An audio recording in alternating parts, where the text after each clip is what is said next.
Well,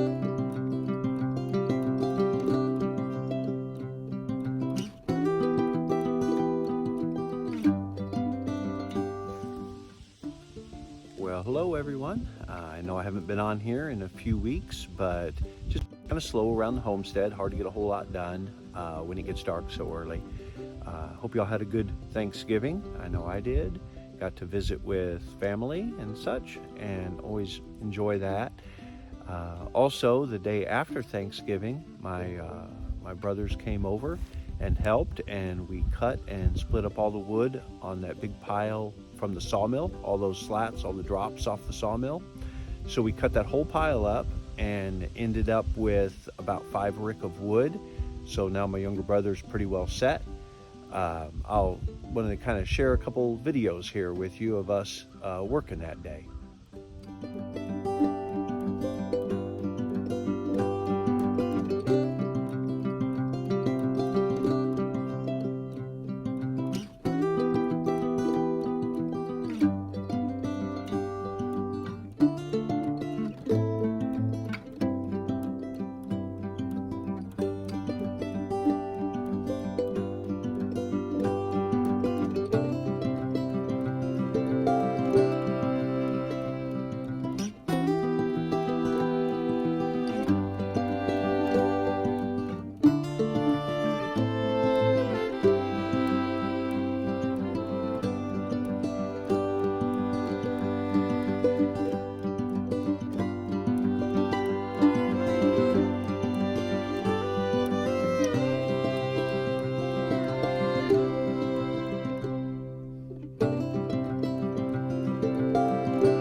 For those of you who aren't real familiar with the measurement of a rick, I think a lot of people are who use and sell firewood, but it's kind of one of those measurements that isn't real accurate, honestly.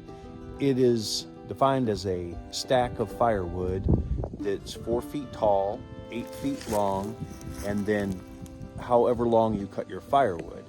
So normally, you know, you're going to cut your firewood about 16 inches long is pretty typical. So that's what I always think of when I think of a rick of wood. Now, if you were to cut your firewood 12 inches long, it's still a rick. If you cut it 2 feet long, still a rick. So it doesn't tell you really the volume of wood you're getting, not real accurate. If you're going to be buying firewood, you really are better off buying it by the cord, because the cord is an actual measurement. It's still 4 feet high, 8 feet long stack, but it's 4 feet deep. So it's an actual measurement of volume of wood. If you cut your firewood 16 inches long, then you're gonna have 3 rick of wood to make 1 cord. I've heard also another term, sometimes they sell it as face cord, which is back to being like a rick. It kind of doesn't tell you, again, the actual volume of wood. So if you're real concerned about it or whatever, you're always better off buying it by the cord or something like that. Just make sure you know what you're getting when you buy the firewood. Of course, if you're like me, you cut all your own firewood, it doesn't really matter. But if you were to sell it, you really are better off selling it by the cord, or just making sure that people understand exactly how much firewood they're getting, so they're not surprised, you know, by how much they're getting.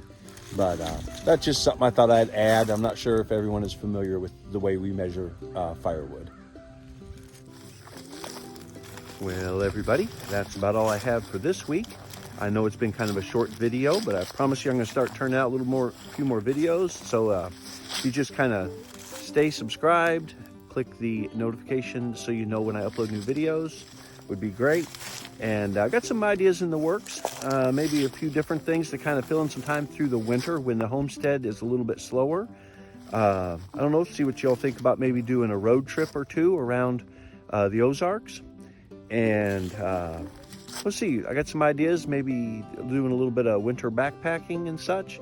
Plus there's always lots of chores around the homestead, but promise you I'll start getting them out a little more often. So appreciate y'all, And until next time, I hope to see y'all down the trail.